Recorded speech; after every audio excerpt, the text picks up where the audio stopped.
వివిధ భారతి యూట్యూబ్ ప్రేక్షకులకు స్వాగతం, సుస్వాగతం.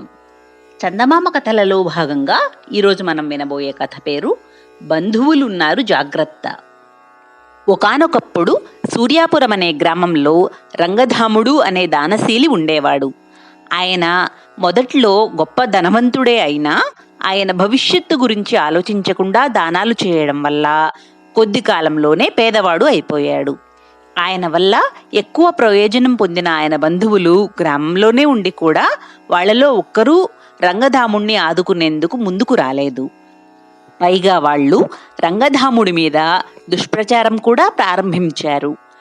వాళ్ళ మాటల ప్రకారం రంగధాముడికి దానకర్ణుడు అని అనిపించుకోవాలన్న తాపత్రయం ఎక్కువ. అందుకనే వెనక ముందు ఆలోచించకుండా దానాలు చేసి పేదవాడు అయిపోయాడని కొందరు అంటుంటే, రంగధాముడిది అక్రమ సంపాదన అని, అందుకే ఆ సంపాదన నిలవలేదని మరికొందరు అన్నారు. ఇచ్చిన డబ్బు అచ్చిరాక తాము చెడిపోయామని, రంగధాముడికి సహాయపడ్డ వారికి పుట్టగతులు ఉండవని కొందరు ప్రచారం చేశారు. రంగధాముడి బంధువులు కాని కొందరికి ఆయనకు ఎంతో కొంత సహాయపడాలని ఉన్నది. అయితే బంధువులందరూ మూకుమ్మడిగా చేసే దుష్ప్రచారం చూసి వాళ్ళు కూడా భయపడిపోయారు. ఇలాంటి పరిస్థితుల్లో రంగధాముడు ఆ గ్రామంలో ఉండలేక భార్యాబిడ్డలతో దూర ప్రాంతాలకు బయలుదేరాడు. వాళ్ళు అలా కొంత దూరం ప్రయాణం చేసాక అందరూ ఒక చెట్టు కింద చతికిలబడ్డారు. పిల్లలు వెంటనే నిద్రపోయారు. రంగధాముడి భార్య విచారంగా, ఏమండి, మనం బంధువులకు మాత్రం ఉపకారమే తప్ప అపకారం చేయలేదు కదా, వాళ్ళందరూ మన మీద పగబట్టడానికి కారణం ఏమిటి అని అడిగింది. రంగధాముడు నవ్వి, వెర్రిదానా, వాళ్ళు మనకు బంధువులు కాబట్టి కష్టాల్లో మనను ఆదుకోవలసి వస్తున్నదని, ఆ బాధ్యత నుంచి తప్పించుకునేందుకే వాళ్ళు అలా దుష్ప్రచారం ప్రారంభించారు. మన పట్ల బాధ్యత లేని వాళ్లకు మనం ఇచ్చేది పుచ్చుకోవడమే తప్ప వేరే ఆలోచన ఉండదు, తెలిసిందా అన్నాడు. రంగధాముడి భార్య నిట్టూర్చింది.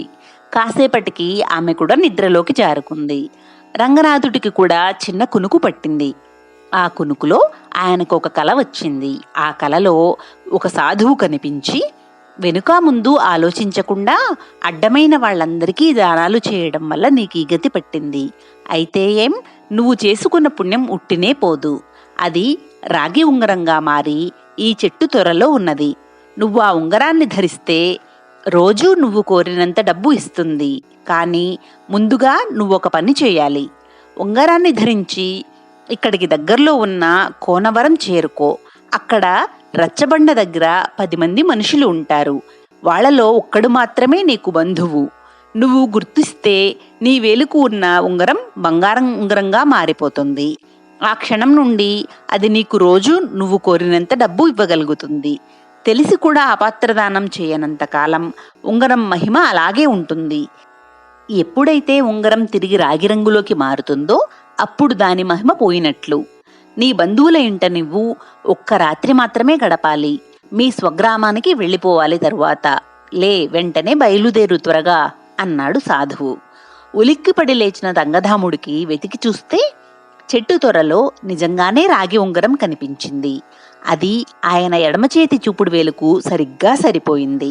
రంగధాముడు భార్యాబిడ్డలను నిద్రలేపి కోనవరం వైపు దారి తీశాడు. చీకటి పడకుండానే ఆయన ఆ గ్రామం రచ్చబండ వద్దకు చేరుకున్నాడు. కలలో సాధువు చెప్పినట్లు అక్కడ 10 మంది మనుషులు ఉన్నారు. ఆశ్చర్యం, ఇప్పుడు వాళ్ళు రంగధాముడి గురించే మాట్లాడుకుంటూ ఉన్నారు. ఆ 10 మందిలో ఒకడు, మా నాన్న సూర్యాపురం వెళ్ళి గుండె నొప్పి వచ్చి పడిపోతే ఎరిగి ఉన్న వాళ్ళు కూడా ఎరుగునట్లుగా నటించారు. ముక్కు మొహం తెలియని వాడెవడో ఆయన్ని వైద్యుడి దగ్గరికి చేర్చితే వైద్యుడు బాగా డబ్బు కావాలని అన్నాడు. తిరిగి ఇవ్వమని అడగకుండా పెద్ద మొత్తం సహాయం చేసి మా నాన్నను బ్రతికించాడు రంగధాముడు. ఇప్పుడు ఆయన సూర్యాపురం వదిలి వెళ్ళిపోతాడట. మంచివాళ్లకు రోజులు కావివి అన్నాడొకడు. అలా ఒక్కొక్కరే రంగధాముడిని పొగుడుతూ ఉంటే కేశవుడు అనేవాడు ఒక్కడే మాత్రం, అసలు విషయం మీకు తెలియదు. రంగధాముడి తాత ఎక్కడ లేని దుర్మార్గాలు చేసి విపరీతంగా సంపాదించాడు. ఆ పాపఫలమే రంగధాముడి తండ్రికి కూడా రాచపుండై అంటుకున్నది. సాధువులను అడిగితే నీకున్నదంతా దానం చేయడం మొదలుపెట్టు.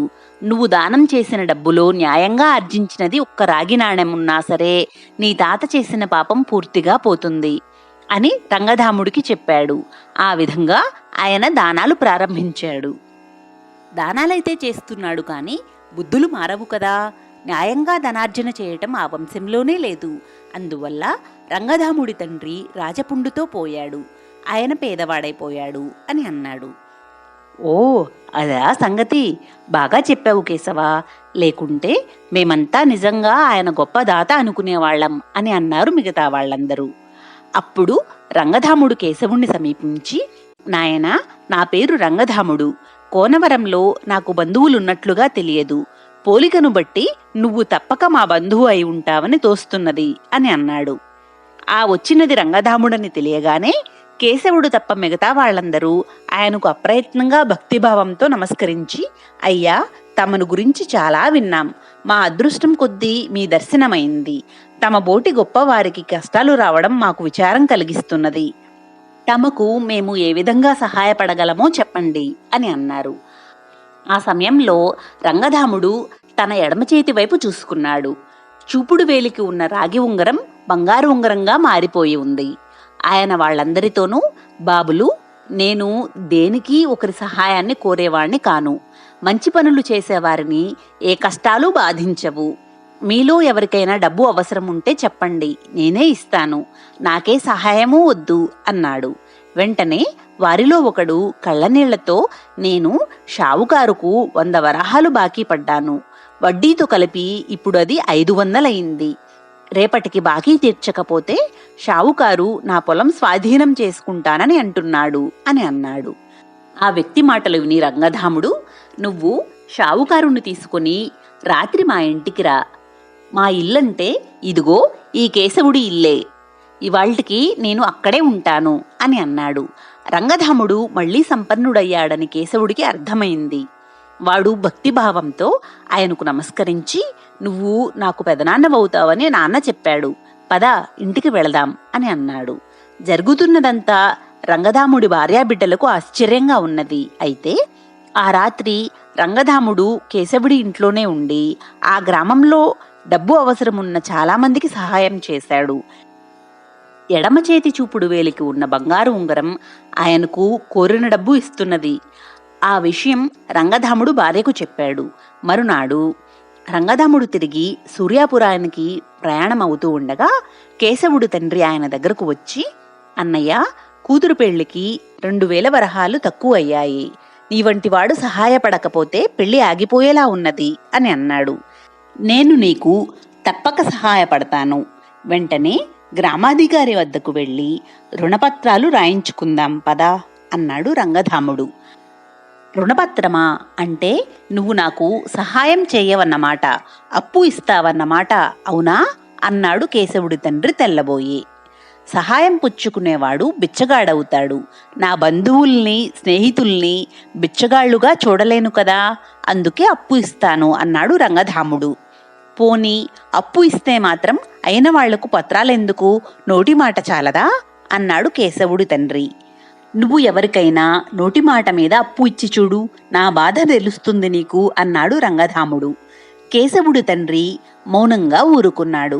రంగధాముడి నుండి అప్పు మాత్రం తీసుకోలేదు. అక్కడి నుండి తిరుగు ప్రయాణం అయ్యాక దారిలో మళ్లీ అదే చెట్టు కింద విశ్రాంతి తీసుకున్నారు.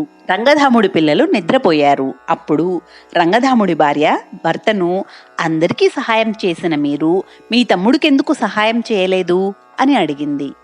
అమాయకురాలా, వాడు నా దగ్గర డబ్బు ఉంది కదా అని అడిగాడు తప్ప అవసరమై అడగలేదు. నిజంగా అవసరంలో ఉన్నవాడు రుణపత్రం రాసైనా సరే అప్పు తీసుకుంటాడు, అర్థమైందా?